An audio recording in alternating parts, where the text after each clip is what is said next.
conversation with Naeem, Brisco, before we show you the Skype conversation, here's a video that he made. They're asking him to move, as you can see.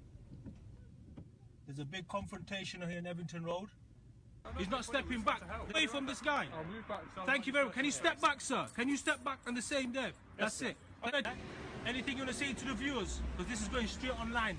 No, just sort these people out, because they're supposed to be helping the community out, but they're just harassing the homeless. No problem. That's not what they were put in place for. I'm going to have a private word. Listen, remember, they're not police officers. They can't offer No, but they were supposed to help the community. How's this helping the community? Don't worry. Let me have a quick chat with them. You stay safe, my friend, yeah? Just thanks for your help. Any food? You want any food? Not yet. Hello, thank you very much for having me on the show. Yeah, I've heard a little bit about your story. You champion the plight of the homeless. Could you let us know a little bit about it, please? Yeah, of course. I mean, it all started where there was a homeless man on the main road, okay?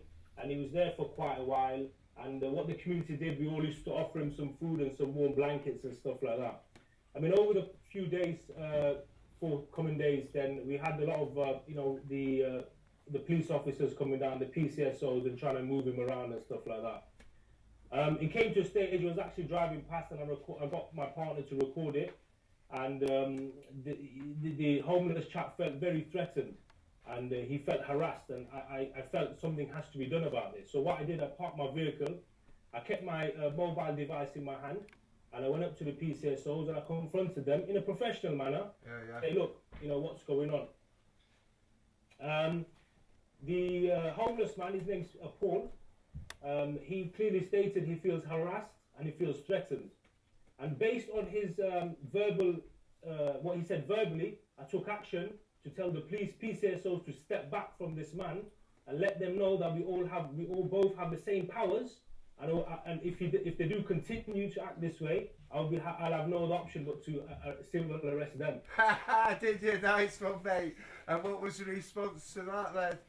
I mean, it's all on the video, and I hope you can share the link to your viewers.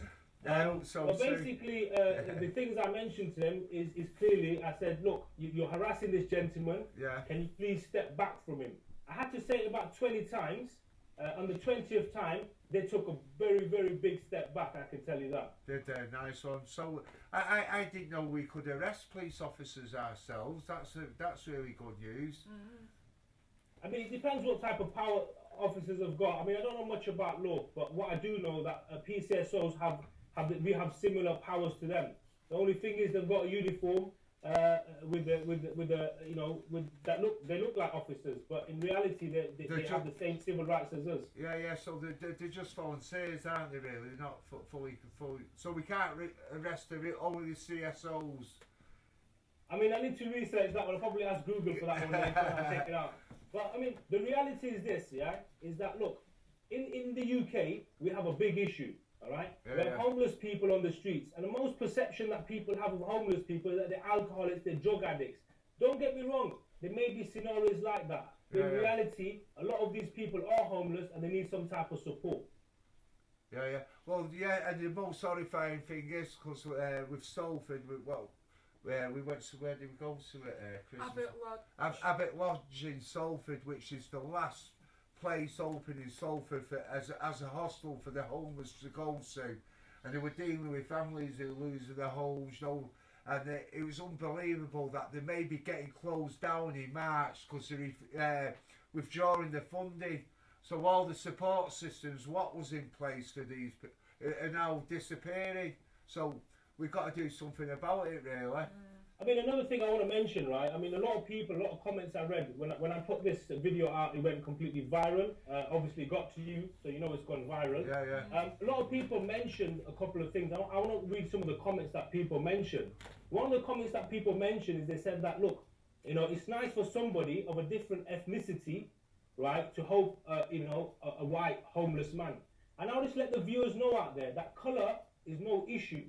Right, we all need to unite as one, regardless of colour, regardless of background. We all need to stand together and combat this issue that's happening at the moment on the streets.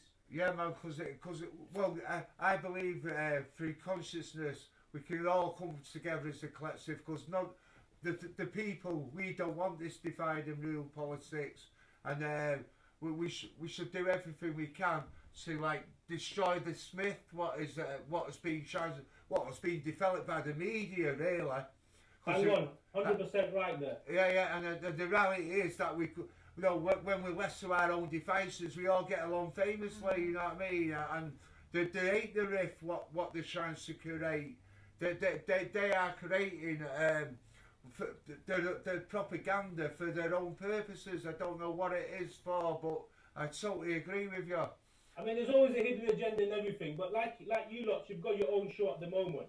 So obviously you've got no one controlling your scripting. You're fully control of it. So this is one of the reasons why, you know, media like yourself is going to be very popular, because it's real talk. I call this real talk, and we're getting to topics that people don't want to talk about. And these topics are very important. How can we have homeless people on our streets while we're walking around and walking past them as if it's normal, as if they're you know, second-class citizens? Don't you think these people need some type of support and help? I mean, what's happened from this? There's been a knock-on effect from this anyway. The knock-on effect from this has been is that I've now I'm consciously and actively helping the homeless people now. I'm actually going homeless on the 19th of February in Leicester City Centre. All right, and we're raising money for One Roof charity. All the money is a 100% donation. It's going straight to the people on the streets, okay, to get them accommodation. So, you know, I'm taking this very, very seriously. I'm moving forward. It's not something I'm going to stop. Yeah, well, that's what you call taking direct action. We appreciate you coming along and letting us know about what's happening out there, and we're sending our love. Yeah. Oh, thank you. Thank you very much for all your time, and best of luck in whatever you do, buddy, yeah? Nice one, thank you, mate. Cheers. Thank you. For now. Bye.